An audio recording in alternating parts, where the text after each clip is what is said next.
Hello നമസ്കാരം, ഞാൻ സജിനി റജി. സജിനിയുടെ പുതിയൊരു വീഡിയോയിലേക്ക് ഏവർക്കും സ്വാഗതം. ഇന്ന് ഞാൻ നിങ്ങളുമായിട്ട് ഷെയർ ചെയ്യാൻ പോകുന്നത് എത്ര പഴയ നടുവേദനയാണെങ്കിലും അതുപോലെ തന്നെ എല്ല് തേയ്മാനം, അതുപോലെ അസ്ഥികൾ പൊട്ടിയ അസ്ഥികളെ പെട്ടെന്ന് വളരെ വേഗത്തിൽ യോജിപ്പിക്കാൻ പറ്റിയ ഒരു ഔഷധ സസ്യത്തെ പറ്റിയാണ് ഇന്ന് ഞാൻ നിങ്ങളുമായിട്ട് ഷെയർ ചെയ്യാൻ പോകുന്നത്. അപ്പോൾ എന്നും പറയുന്ന പോലെ തന്നെ നിങ്ങൾ ആദ്യമായിട്ട് എൻ്റെ കൂട്ടുകാർ ഈ ചാനൽ കാണുന്നെങ്കിൽ ഒന്ന് സബ്സ്ക്രൈബ് ചെയ്യാനും ബെല്ലൈക്കൺ എനേബിൾ ചെയ്യാനും മറക്കരുത്. എങ്കിൽ മാത്രമേ ഞാനിരുന്ന വീഡിയോയുടെ നോട്ടിഫിക്കേഷൻ നിങ്ങൾക്ക് ലഭിക്കുകയുള്ളൂ. അതുപോലെ നിങ്ങളുടെ വിലയേറിയ അഭിപ്രായങ്ങൾ കമൻറ്റ് രൂപേണ രേഖപ്പെടുത്താനും മറക്കരുത്. അപ്പോൾ നമുക്ക് സമയം കളയാതെ തന്നെ വീഡിയോയിലേക്ക് കിടക്കാം.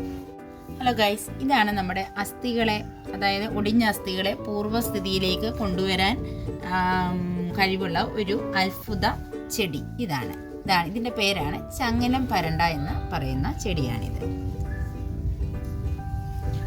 അപ്പോൾ നോക്കിയേ, ചങ്ങലം പരണ്ട എന്ന് പേര് കേൾക്കുമ്പോൾ തന്നെ ആ പേര് പോലെ തന്നെ ചങ്ങല പോലുള്ള സസ്യമാണ് നമ്മൾ ഈ കാണുന്നത്. നോക്കിയേ, ഇത് കണ്ടോ, ഞാൻ വേറൊന്നും കാണിക്കാമേ. കണ്ടോ ചങ്ങല പോലെ കണ്ടോ കാണുന്ന സസ്യമാണ് നമ്മുടെ ഈ ചങ്ങലം പരണ്ട എന്ന സസ്യം. ഇതാണെങ്കിൽ മരത്തിലൊക്കെ പടർന്ന് കയറ്റി വിടാൻ പറ്റുന്നതാണ്. നമ്മളത് കയറ്റി കൊടുക്കുമ്പോൾ തന്നെ ഇങ്ങനെ കെട്ടി മരത്തിൽ കെട്ടി കൊടുക്കേണ്ട ഒരു സസ്യമാണിത്.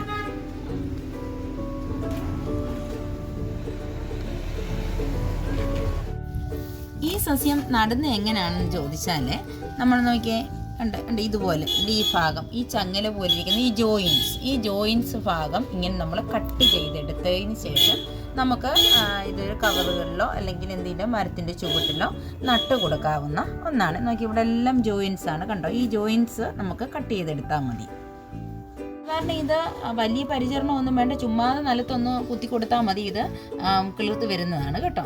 അപ്പോൾ അതുപോലെ തന്നെ ഇതിൻ്റെ ഈ ഉപയോഗം എന്ന് പറയുന്നത്, അതായത് ഒടിഞ്ഞ അസ്ഥികളെ വളരെ വേഗത്തിൽ യോജിപ്പിച്ചെടുക്കാനായിട്ട് സാധിക്കും. അതുപോലെ തന്നെ നടുവേദന, സന്ധിവേദന, പിന്നെ നീർക്കെട്ട്, ഇവയ്ക്കെല്ലാം പറ്റിയ തൈലമായിട്ടോ എണ്ണയായിട്ടോ നമുക്ക് ഉപയോഗിക്കാൻ പറ്റിയ ഒരു ഔഷധ ചെടിയാണ് ഈ ചങ്ങലം പരണ്ട. വളരെയധികം പണ്ട് കാലത്തെ ആൾക്കാർ ഇതൊക്കെ ഉപയോഗിച്ചായിരുന്നു അസ്ഥികളെ യോജിപ്പിച്ച് ഇരുന്നതൊക്കെ കേട്ടോ, പൊട്ടിയ അസ്ഥികളെ യോജിപ്പിച്ചൊക്കെ ഇരുന്നത്.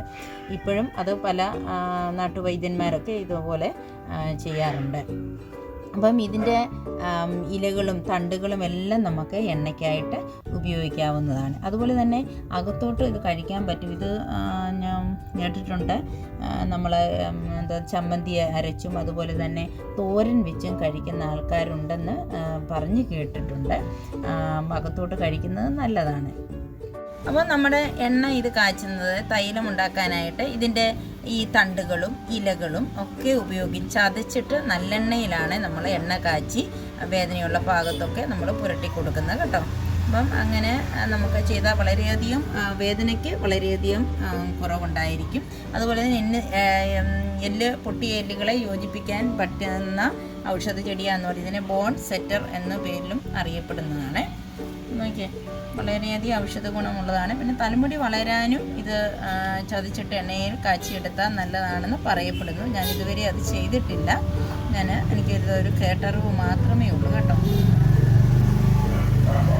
നോക്കിയേ, അപ്പോൾ നോക്കിയേ, നമ്മുടെ ചങ്ങലം പരണ്ട ചെടിയുടെ ഇലകൾ കണ്ടോ നിങ്ങളിരിക്കുന്നത്, ഹാർട്ടിൻ്റെ രൂപത്തിലല്ലേ ഇരിക്കുന്നത്. നോക്കിയേ, ഈ വലിയൊരു തണ്ട് ഞാൻ കാണിക്കാം. ഇത് കണ്ടോ, ഒടിഞ്ഞ് കണ്ടോ, ഇങ്ങനെ ഒടിഞ്ഞ് നമ്മുടെ ചങ്ങല പോലെയാണ് ഇത് കിടക്കുന്നത് കേട്ടോ. അപ്പോൾ ഇതുപോലെ തന്നെ ഒരു ചങ്ങലം പരണ്ടയുടെ ഒരു ചെറിയ തണ്ട് കൊണ്ട് നിങ്ങൾ എല്ലാവരും നിങ്ങളുടെ വീടുകളിൽ കുഴിച്ചിടുക, നട്ട് വളർത്താനായിട്ട് നിങ്ങൾ ശ്രമിക്കണം. കാരണം നമുക്കെല്ലാവർക്കും ഇപ്പം പ്രായഭേദമന്യേ എല്ലാവർക്കും നടുവേദന, കാലിന് വേദന, മുട്ടിന് വേദന ഒക്കെ വരാൻ ചാൻസ് ഉണ്ടല്ലോ.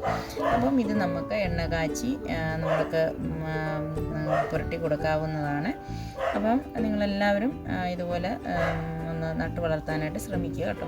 അപ്പോൾ എൻ്റെ ഈ ചെറിയ ഒരു വീഡിയോ നിങ്ങൾക്ക് എല്ലാവർക്കും ഇഷ്ടമായി എന്ന് കരുതുന്നു. നിങ്ങളിഷ്ടമായാൽ നിങ്ങളെ വിലയേറിയ അഭിപ്രായങ്ങൾ എന്നെ രേഖപ്പെടുത്താനായിട്ട് മറക്കരുത്. അപ്പോൾ നമുക്ക് ഒരു പുതിയ വീഡിയോയുമായിട്ട് വരുന്നിടം വരെ നിങ്ങൾക്ക് എല്ലാവർക്കും നന്ദി.